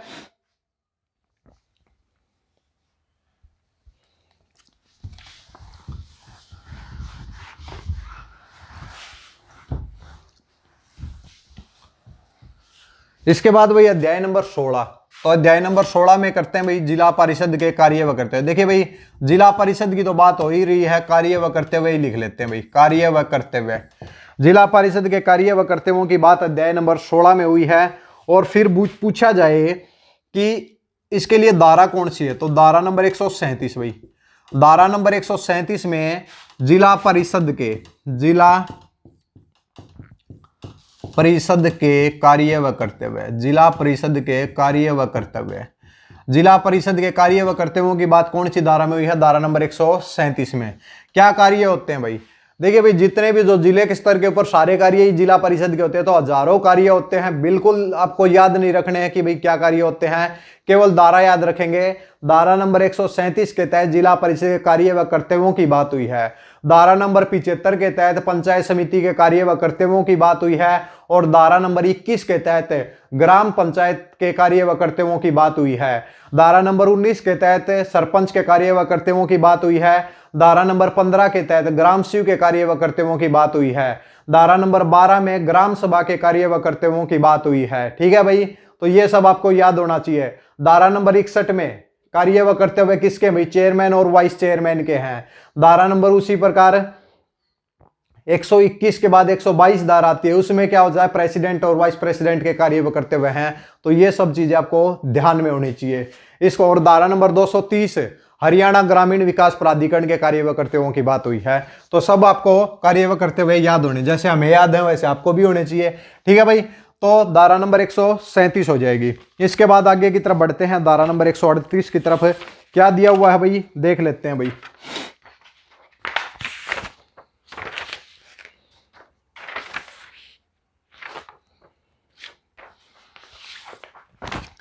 एक 138 भाई, 138 में कहा गया है कि पावर ऑफ द जिला Parishad to undertake the work on the behalf of the government to tender the technical advice. भाई ज्यादा इंपॉर्टेंट धारा नहीं है, नहीं लिखेंगे भाई। इसमें क्या कहा गया है? जिला परिषद की, देखिए भाई, कोई भी सरकार का कोई काम है, सरकार को कोई भी काम करना है भाई। अब सरकार खुद तो और नहीं आएगी भी काम करने के लिए, या तो ग्राम पंचायत को देगी, या पंचायत समिति को देगी, या जिला परिषद को देगी। लोकल लेवल पे तो यही काम करेंगे भाई। तो जिला परिषद की सरकार के किसी भी काम की मांग करने की भाई, कि ये काम हम करवा देंगे भाई, इसमें जो भी टेक्निकल जरूरत होगी वो हम पूरा करेंगे, तो उसकी जो शक्ति की बात कौन सी धारा में हुई है? धारा नंबर 138 में। जिला परिषद की काम लेने की, जैसे कि भाई अंडरटेक दी वर्क्स, सरकार के बिहाफ के ऊपर, और उसे टेक्निकल एडवाइस जारी करना, धारा नंबर 138। लिखने की जरूरत नहीं है, 139 पे आ जाओ भाई। धारा नंबर 139 कमेटी की बात हुई है भाई। किसकी बात हुई है? बहुत ही इंपॉर्टेंट धारा है, इसको बिल्कुल ध्यान से सुनेंगे भाई। हरियाणा ग्रामीण विकास प्राधिकरण की कौन सी धारा के तहत जिला परिषद की कमेटी बनाने की बात हुई है? धारा नंबर 139। अगला क्वेश्चन पूछा जाए, कितनी कमेटी बना सकती है? कोई भी मेंशन नहीं है कितनी कमेटी बना सकती है।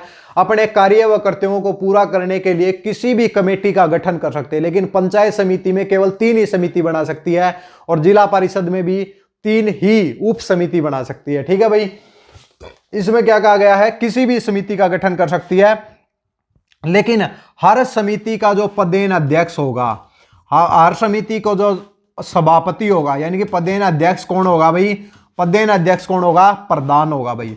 हर समिति का जो पदेन यानी कि उसका संचालित करना भाई, पीठासीन अधिकारी कौन होता है? वो प्रधान होता है, प्रेसिडेंट होता है भाई। इसके बाद में लिखा गया कि हर मीटिंग का जो पदेन सचिव कौन होता है भाई? पदेन सचिव यानी कि जो कार्य करेगा भाई। ठीक है भाई, जो कागजी कार्रवाई करेगा वो कौन होता है भाई? वो मुख्य कार्यकारी अधिकारी होता है। कुछ बुक के अंदर गलत दिया गया है, कुछ टीचर ने भी इसको गलत बताया है। इसको भाई बिल्कुल आप अच्छे से क्लियर करें भाई।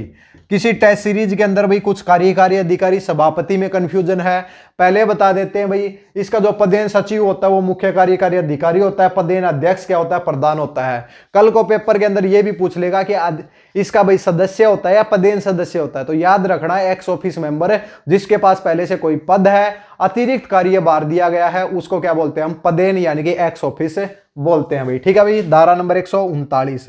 इसके बाद आ जाओ भाई 140 में भाई। 140 केवल याद रखनी है भाई आपको, प्रोसीजर ऑफ द कमेटी। तो कमेटी की प्रक्रिया क्या है भाई?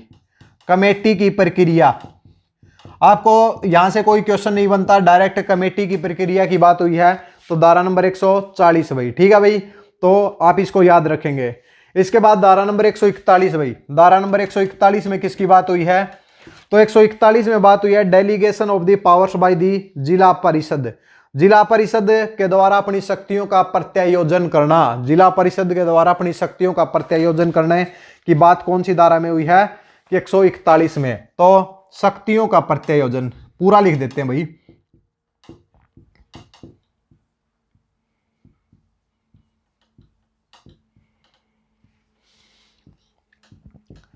जिला परिषद के द्वारा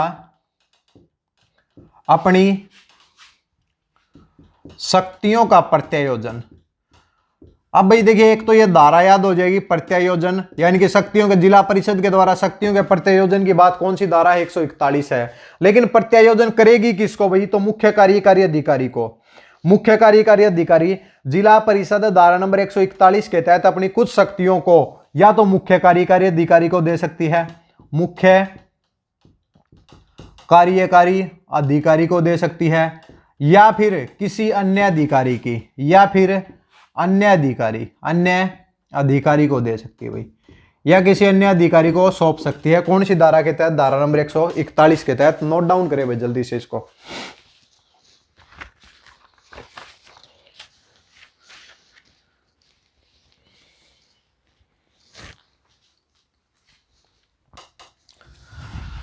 ठीक है भाई, इसके बाद एक धारा और याद रखनी है भाई आपको, धारा नंबर 142, थोड़ी सी इंपॉर्टेंट है भाई, केवल याद रखनी है। जर्नल पावर ऑफ द जिला परिषद, धारा नंबर 142 भाई, यानी कि भाई जिला परिषद की साधारण शक्तियां, जिला परिषद की साधारण शक्तियां, परिषद की साधारण शक्तियां। देखिए ये कोई डिफाइन नहीं है कि भाई कितनी शक्तियां हैं, बहुत ज्यादा शक्तियां होती हैं, इसलिए हम इनको नोट डाउन नहीं करेंगे। जो कमेटी से रिलेटेड क्वेश्चन है वो आपको बता दिए हैं। जिला परिषद के साधारण शक्तियों की बात कौन सी धारा में हुई है भाई, तो धारा नंबर 143 में भाई। ठीक है भाई, इसके बाद आ जाओ भाई धारा नंबर 143। धारा नंबर 143 में किसकी बात हुई है कि अनुबंध करने की विधि, एग्रीमेंट भाई, एग्रीमेंट जो करेंगे जिला परिषद की तरफ से, एग्रीमेंट कौन करेगा, अनुबंध करने की विधि यानी कि जिला परिषद की तरफ से भाई एग्रीमेंट कौन करेगा, तो बिल्कुल लिख देते हैं मुख्य कार्यकारी अधिकारी भाई। कौन करेगा, मुख्य कार्यकारी अधिकारी। मुख्य कार्यकारी अधिकारी क्या करेगा भाई, जिला परिषद की तरफ से एग्रीमेंट को साइन करेगा भाई। ठीक है भाई, साफ साफ लिखा हुआ है, मुख्य कार्यकारी अधिकारी जिला परिषद की तरफ से अनुबंध करता है नियम व शर्तों के साथ। प्रत्येक अनुबंध जिला परिषद पर लागू होगा, हर सदस्य को वो एग्रीमेंट मानना होगा भाई, जो कि मुख्य कार्यकारी अधिकारी भाई करेगा। ठीक है, क्लियर है। जल्दी से इसको नोट डाउन करें, फिर हम अध्याय नंबर 17 की तरफ बढ़ते हैं और फिर 18 जल्दी कंप्लीट हो जाएगा हमारा ये। इसके बाद आ जाओ भाई अध्याय नंबर 17 भाई, कर व वित्त। जिस तरीके से पंचायत समिति के लिए जो कर और वित्त की बात कौन सी धारा के अंतर्गत हुई थी भाई, 105 तक हुई थी, 88 से लेकर 105 तक। उसी प्रकार यहां भी है भाई अध्याय नंबर 17 भाई। अध्याय नंबर 17 में किसकी बात हुई है, कर व वित्त। कर व वित्त किसके भाई, कर व वित्त किसके, पंचायत समिति के। कर व वित्त किसके भाई, पंचायत समिति के। ठीक है भाई, तो कौन सी धारा से स्टार्ट होते हैं भाई, ये धारा नंबर 144 से और 154 तक, 144 से लेकर 154 तक कर व वित्त की बात हुई है। तो बिल्कुल ध्यान से देखेंगे भाई इन सभी को कि क्या क्या दिया गया है। आप डायरेक्ट धारा याद करनी हुई उसको याद करेंगे, इसके अलावा आप डायरेक्ट समझेंगे और याद करेंगे। ठीक है, अब भाई धारा नंबर 144 देखो भाई। धारा नंबर 144 में प्रॉपर्टीज ऑफ द जिला परिषद, जिला परिषद की संपत्ति भाई। जिला परिषद की संपत्ति कौन कौन सी होती है भाई, जिला परिषद की संपत्ति चल व अचल संपत्ति भाई, ये सभी जिला परिषद की होंगी भाई। जब उसके एरिया में आती है तो जिला परिषद की होंगी। In addition to the movable or immovable properties acquired by the जिला परिषद following set every building or the world, क्या कहा गया कि जिला परिषद की भाई कौन सी संपत्ति होगी, जो जिला परिषद ने अपने पैसे से, जिला परिषद फंड से जो भी बिल्डिंग बनवाई है, जो भी मकान बनवाया है, वो जिला परिषद का होगा भाई, सरकार का नहीं होगा भाई। ठीक है भाई, इसके अलावा भाई कोई भी जो भूमि है जो कि जिला परिषद के द्वारा भाई खरीदी गई है या फिर जिला परिषद को सरकार के द्वारा दी गई है, तो वो भी क्या होगी, जिला परिषद की संपत्ति होगी। और इसके अलावा मूवेबल और इमूवेबल प्रॉपर्टी भी क्या होंगी, जिला परिषद की होंगी। रोड, सिविल डिस्प्रिंग, हॉस्पिटल, वेटरनरी, बहुत ज्यादा दिया हुआ है। तो आपको याद क्या रखना है कि जिला परिषद की संपत्ति की बात कौन सी धारा में हुई है, धारा नंबर 144 में हुई है। ठीक है, एक इंपॉर्टेंट क्वेश्चन बता रहे हैं, धारा नंबर 145। जो इंपॉर्टेंट है वो बता देते हैं, ये इंपॉर्टेंट नहीं है। धारा नंबर 145 में निधि की बात हुई है, जिला परिषद फंड की बात हुई है। निधि को फंड बोलते हैं भाई, जिला परिषद निधि जिला परिषद निधि की बात कौन सी धारा में हुई है, तो धारा नंबर 145 में। तो जिला परिषद का पैसा कहां से आएगा, सबसे पहली बात है धारा नंबर 39 के तहत हर ग्राम पंचायत का एक ग्राम फंड होना चाहिए। धारा नंबर 98 के तहत पंचायत समिति का फंड होना चाहिए। धारा नंबर 145 के तहत जिला परिषद का एक फंड होना चाहिए। अब ये फंड आएगा कहां से भाई, देखिए भाई कितने प्रकार के टैक्स लगाती है जिला परिषद, जितने भी टोल टैक्स हो गया, वैसे फीस, कोई भी फीस इम्पोज की है वो पैसा आ जाएगा। इसके साथ में ग्रांट इन एड, गवर्नमेंट की जो ग्रांट आती है उनसे पैसा जो आ जाएगा। स्टेट गवर्नमेंट की तरफ से जो पैसा आता है वो हो जाएगा भाई। इनकम प्रोसीड, जो भी आपकी आय हो रही है, और प्रॉपर्टी से जो भी आपको किराया मिल रहा है। इसके साथ में क्रिमिनल केसेज के अंदर भी कुछ फीस आती है, तो वो भी क्या हुई, जिला परिषद हुई। यानी कि बहुत ज्यादा सोर्स है भाई जिला परिषद के निधि के लिए, याद नहीं रखने क्या सोर्स है, ठीक है। जिला परिषद निधि की बात धारा नंबर 145 के तहत हुई है, बस इतना वो करना है। एप्लीकेशन ऑफ दी जिला परिषद भाई 146, यानी कि जिला परिषद का भाई जो एप्लीकेशन, यानी कि इनको लगाएंगे कहां पर भाई, जिला परिषद निधि का प्रयोग, जिला परिषद निधि का प्रयोग, जिला परिषद निधि का प्रयोग कहां पे किया जाएगा भाई, तो धारा नंबर 146 के तहत है। जिला परिषद के कार्य व कर्तव्यों में जिला परिषद निधि का प्रयोग किया जाएगा। जितने भी जो कार्य व कर्तव्य हैं, धारा नंबर 137 के तहत जितने भी कार्य व कर्तव्य हैं, उन सब के लिए जो पैसे का जो कहां से प्रयोग किया जाएगा, वो आपकी जिला परिषद निधि से किया जाएगा। तो धारा नंबर 146 हो जाएगा भाई, ठीक है। इसके बाद आ जाओ एक बहुत ही इंपॉर्टेंट धारा है, धारा नंबर 147, कराधान की शक्ति भाई। कराधान की शक्ति यानी कि टैक्स लगाने की शक्ति भाई। जिला परिषद कुछ टैक्स लगा सकती है। पंचायत समिति में कर लगाने की शक्ति की बात धारा नंबर 88 के अंदर हुई थी। 88 में मुख्य कार्यकारी अधिकारी की अनुमति से, और 89 में मुख्य कार्यकारी अधिकारी की अनुमति नहीं चाहिए भाई, ठीक है भाई। तो इसमें किसकी अनुमति चाहिए भाई, जिला परिषद को किसकी अनुमति चाहिए, क्या मुख्य कार्यकारी अधिकारी की चाहिए या सरकार की चाहिए, तो भाई जिला परिषद के ऊपर सरकार आती है, तो सरकार की अनुमति से क्या हो सकती है, जिला परिषद टैक्स लगा सकती है भाई, ठीक है भाई। और इसके बाद कर है, टैक्स है, तो टैक्स लगाने की प्रक्रिया भी आ जाएगी। किस प्रकार टैक्स लगाया जाएगा, तो बहुत लंबी प्रोसेस है, नहीं करनी भाई आपको कर लगाने की प्रक्रिया, डायरेक्ट याद रखेंगे भाई।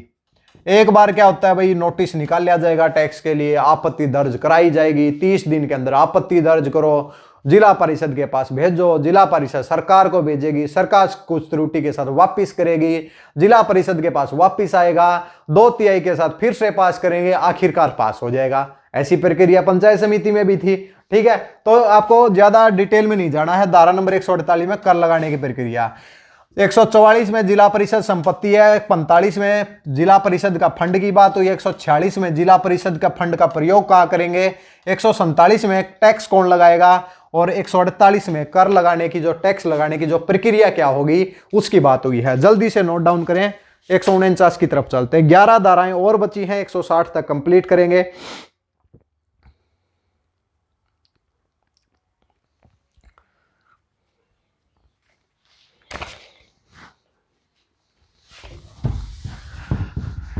एक 154 तक ये बात होगी भी टैक्स टूक्स की। 6 धाराओं में भाई कंट्रोल कर लेंगे भाई इसको, भाई जिला परिषद के ऊपर कंट्रोल की बात करेंगे। 148 में भाई, 148 में फीस का शुल्क बिल, 149 148 तो हो ही चुकी है। 149 में फीस का शुल्क केवल याद रखेंगे, नहीं याद रखेंगे तो भी कोई दिक्कत नहीं है, इतनी ज्यादा इंपॉर्टेंट नहीं है, क्वेश्चन बनेगा ही नहीं। फीस के शुल्क की बात हरियाणा पंचायती राज के कुछ डिफाइन ही नहीं है, तो इसलिए नहीं आ सकती भाई। कर का आकलन व एकत्रीकरण, उसी प्रकार कर का आकलन किस प्रकार होगा लिख देते हैं, बस कोई इंपॉर्टेंट नहीं है। कर का आकलन व एकत्रीकरण, किस व्यक्ति के ऊपर कितना टैक्स लगाया जाएगा, इन सब के रिलेटेड नोटिस निकाले जाते हैं। कमेटी डिसाइड करती है किस प्रकार का टैक्स है, तो आपको ज्यादा डिटेल में नहीं जाना है।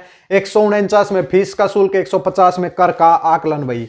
इसके बाद भाई कर जब लगा दिया तो करों की किस्तें भी होंगी भाई, तो इंस्टॉलमेंट के अंदर भी आएगा। तो करों की किस्तें, करों की किस्तों की बात कौन सी धारा में हुई है, करों की किस्तों की बात कौन सी धारा में हुई है, धारा नंबर 151 में।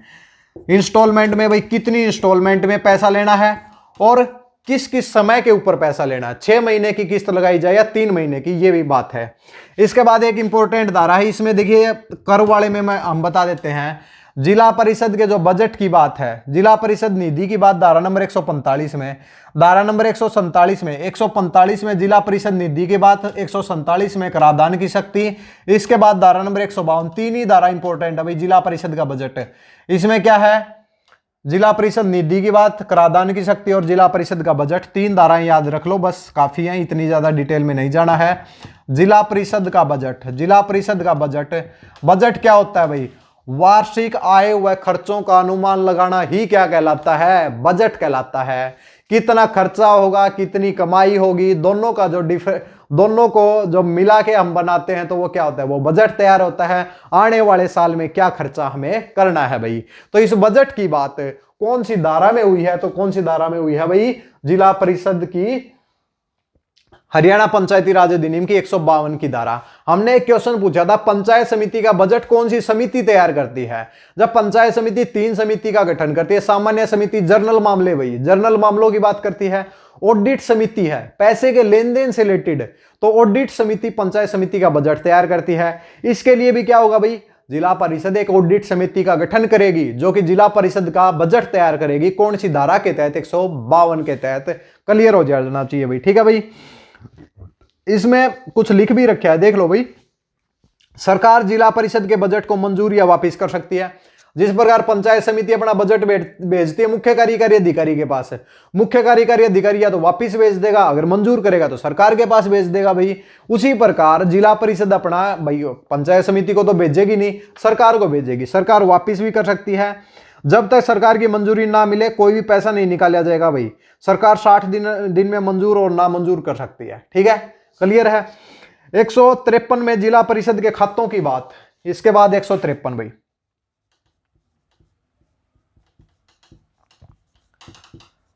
जिला परिषद के खाते, जिला परिषद के खातों की बात कौन सी हुई है भाई, धारा नंबर 153 में। और खातों की जांच किस प्रकार होगी, लास्ट में तो जांच ही होती है 154 में भाई, खातों की जांच, खातों की जांच, खातों की जांच की बात कौन सी धारा में हुई है, 154 में हुई है। तो ये आपको याद हो जाना चाहिए। सरकार किसी भी अधिकारी को, सरकार का कोई भी अधिकारी जिला परिषद के खातों की जांच के लिए आ सकता है, किसी को नियुक्त कर सकती है। 1 महीने के अंदर जांच का नोटिस जिला परिषद को भेजा जाएगा भाई। जो भी जांच हुई है उसका नोटिस भेज दिया जाएगा, कहां पे खमियां, कहां पे क्या जांच हुई है, 1 महीने के अंदर नोटिस मिल जाएगा। तो उम्मीद है भाई ये सब आपको क्लियर हुआ होगा। जिला परिषद के यहां तक पहुंचे भाई, आप कमेंट सेक्शन में बताए कि भाई यहां तक कौन कौन पहुंचे है, ठीक है। तो हमें पता लगता रहे कि भाई कितने लास्ट तक वीडियो कितने बच्चे देख रहे हैं। तो साथ में कमेंट सेक्शन में बताएं कि हमने यहां तक 154 तक हमने कंप्लीट कर लिया है, हम लगातार बने हुए हैं, ठीक है भाई। तो एक अध्याय और रहता है, उसके बाद जिला परिषद कंप्लीट हो जाएगा। अगले में भाई 218 तक चले जाएंगे, जो भी इंपॉर्टेंट होंगी, या फिर सबको लिखते चलेंगे। अगले में जो 280 तक हो जाएंगे, 6 क्लास के अंदर कंप्लीट हो जाएगा, ज्यादा वो नहीं है, ठीक है भाई। इसलिए जो दोस्त लगातार जुड़े हुए हैं, नए आए हैं, चैनल को सब्सक्राइब करना ना भूलें, क्योंकि क्लासेज की नोटिफिकेशन तभी मिलेगी। और ज़्यादा नोट्स की बात है तो नोट्स के लिए कॉन्टैक्ट नंबर आपको मिल गया होगा, पीछे भी आपको दिया होगा भाई, ठीक है भाई। और वरना डिस्क्रिप्शन बॉक्स में चले जाओ चैनल के नीचे, तो वहां पर आपको कॉन्टैक्ट नंबर मिल जाएगा। आगे की तरफ बढ़ते हैं, एक बार स्क्रीनशॉट लें इसका।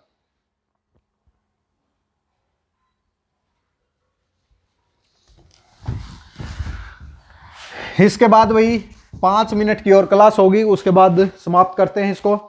जिला परिषद का पर्यवेक्षण, अध्याय नंबर 18 भाई, अध्याय नंबर 18, अध्याय नंबर 18 में जिला परिषद का पर्यवेक्षण भाई, जिला परिषद का पर्यवेक्षण।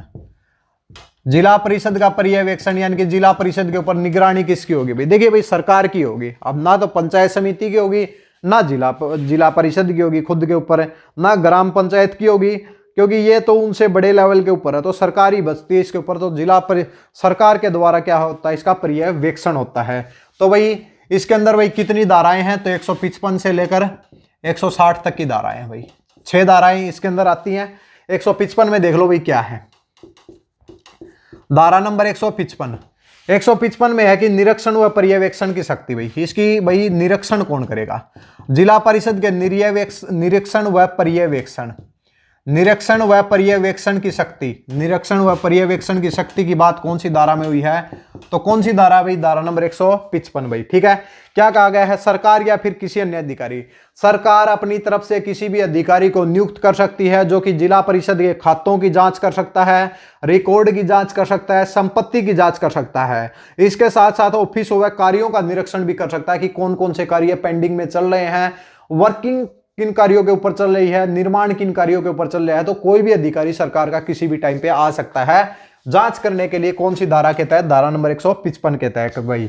अब भाई इसके बाद देखिए, एक ये आता है कि काम तो चलो चल रहा है, अब भाई बात ये है कि भाई पैसा लगा दिया, पैसा बता दिया आपने बहुत ज्यादा, इतने करोड़ का बजट है भाई, लेकिन उसके अंदर तकनीकी आपने कुछ लगाई नहीं, सिंपल कार्य चल रहा है। अब भाई जिसमें कोई टेक्निकल अगर आप वो यूज करेंगे, टेक्निकल भाई जैसे इंजीनियरिंग में कुछ टेक्निकल भाई ब्रिज बनाना है तो उसके लिए टेक्निकल हेल्प की जरूरत है, ज्यादा पैसा खर्च होता है। आपने डॉक्यूमेंट में तो टेक्निकल दिखा दिया लेकिन वैसे सिंपल कार्य चल रहा है, तो ये भी चेक करने के लिए सरकार का कोई व्यक्ति आ सकता है कि जो टेक्निक इन्होंने जो बताई है वो यूज की है या नहीं है। तो तकनीकी पर्यवेक्षण, तकनीकी पर्यवेक्षण और निरीक्षण भाई, और निरीक्षण, तकनीकी पर्यवेक्षण और निरीक्षण की बात कौन सी धारा में हुई है भाई? तो धारा नंबर 156 में हुई है। इसमें जांच होगी कि उस कार्य को तकनीकी से किया जाता है या नहीं और पैसा किस हिसाब से लगाया गया है, इस सब की जांच होती है 156 के तहत। इसके बाद भाई जिला परिषद के द्वारा अपने कार्य व कर्तव्यों को करने में चूक होना भाई,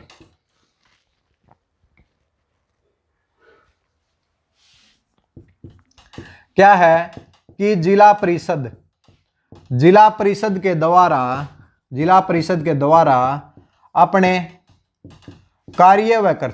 अपने कार्य व कर्तव्यों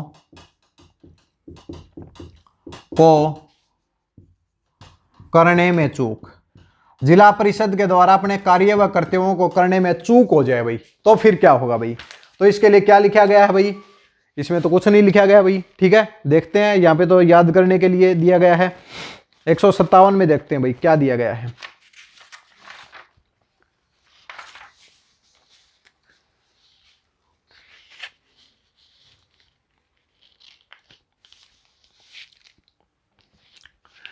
देखिए भाई, अगर मान लिया कि जिला परिषद के पास अपने कार्य व कर्तव्यों को करने में कुछ चूक हो जाती है और फिर सरकार को पता चलता है भाई, तो सरकार उसको एक टाइम फिक्स करती है कि भाई इतने टाइम के अंदर आपने जो भूल की है, आपके पास जो गलती हुई है, आप उसको सुधार सकते हैं भाई। ठीक है भाई, और इसके अलावा कोई अलग से कोई नोटिस नहीं दिया जाएगा, बिल्कुल एक सुधारने का एक मौका जरूर दिया जाएगा भाई।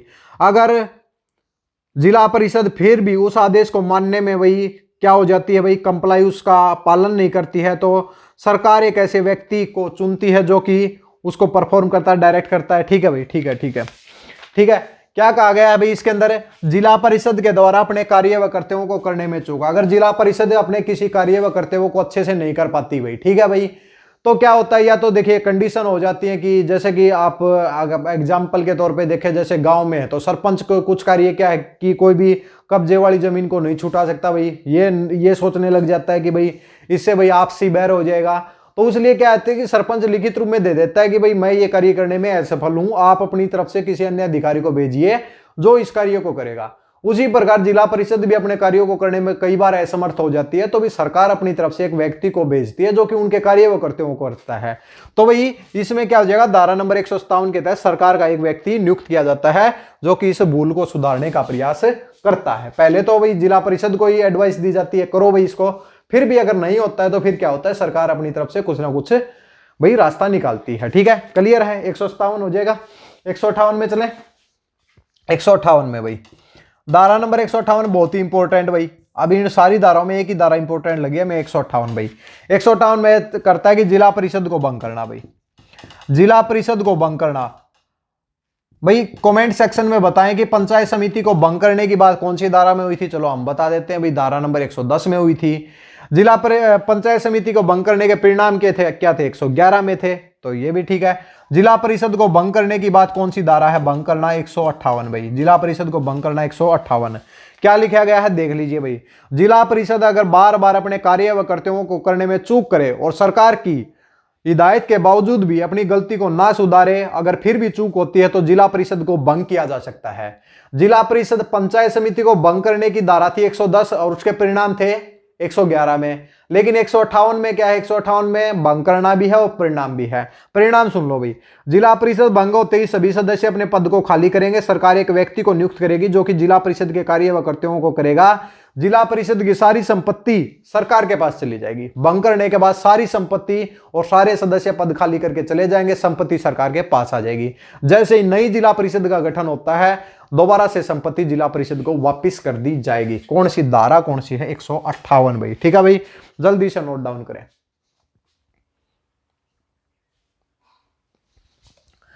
दो धाराएं और बचती हैं भाई, 160 तक कंप्लीट हो जाएगा। अब जो ये क्लास है बिल्कुल कॉम्पैक्ट रूप में है, 1 या 1.5 घंटे की जो भी क्लास है। ठीक है, 159 के ऊपर आ जाओ भाई। धारा नंबर 159 क्या कहा गया है, जिला परिषद के प्रस्ताव को निलंबित व रद्द करना। क्या कहा गया है, जिला परिषद के प्रस्ताव को रद्द, जिला परिषद के प्रस्ताव को रद्द करना या निलंबित करना। भाई अगर सरकार को लगता है कि भाई इस प्रस्ताव से भाई पैसे का क्या है, वेस्टेज हो रही है, तो सरकार उस प्रस्ताव को रद्द भी कर सकती है। सरकार को अगर लगता है कि पारित प्रस्ताव कानूनी रूप से अवैध है, इससे किसी व्यक्ति को हानि हो सकती है, तो इसे रद्द व निलंबित कर सकती है भाई। ठीक है भाई, कौन सी धारा के तहत, धारा नंबर 159 के तहत। ठीक है भाई, तो धारा नंबर 158 में जिला परिषद को भंग करना, 159 में प्रस्ताव को रद्द करना या निलंबित करना, और धारा नंबर 160 यानी कि लास्ट धारा है भाई जिला परिषद की। कौन सी धारा हो जाएगी भाई, प्रधान उप प्रधान सदस्यों को निलंबित करना भाई। जिला परिषद, देखिए सरकार, देखिए एक धारा थी 123A जिसके अंदर क्या था भाई, 123A में जनता के द्वारा सदस्यों को हटाना। अब क्या है कि सरकार हटाएगी भाई। जिला परिषद के प्रधान, जिला परिषद के उप प्रधान वह सदस्यों को निलंबित और हटाना,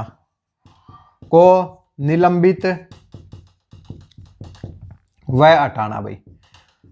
ठीक है, क्या कहा गया है कि अगर जिला परिषद, देखिए सुन लीजिए, अगर जिला परिषद के किसी भी सदस्य के खिलाफ जांच चल रही है, अगर जिला परिषद का कोई भी सदस्य जिसके खिलाफ जांच चल रही है, कानूनी कार्रवाई चल रही है, तो वो सरकार उस व्यक्ति को ये लगे कि भाई ये तो क्या है कि कभी कोर्ट जाएगा, कभी इसी के अंदर, इसी काम के अंदर भाई रहेगा, तो इसको भाई अपने कार्यों व कर्तव्यों को अच्छे से नहीं कर पाएगा, इसको सस्पेंड कर दो भाई। 6 महीने का सस्पेंशन मिल जाएगा ज्यादा से ज्यादा। ठीक है, 6 महीने के अंदर कार्रवाई भी पूरी हो जाती है, तो कार्रवाई जैसे पूरी हो जाती है तो फ्री हो जाता है, तो ठीक है भाई, अपने पद को दोबारा से रेज्यूम कर लेगा। अगर मान ले कि दोषी पाया जाता है तो उसको उसके पद से हटा दिया जाता है भाई। कौन सी धारा के तहत, धारा नंबर 160 के तहत है। इसके बाद जैसे ही मान लिया कि अगर प्रधान और उप प्रधान के खिलाफ भी कोई कार्रवाई चल रही है, उसको भी निलंबित किया जा सकता है।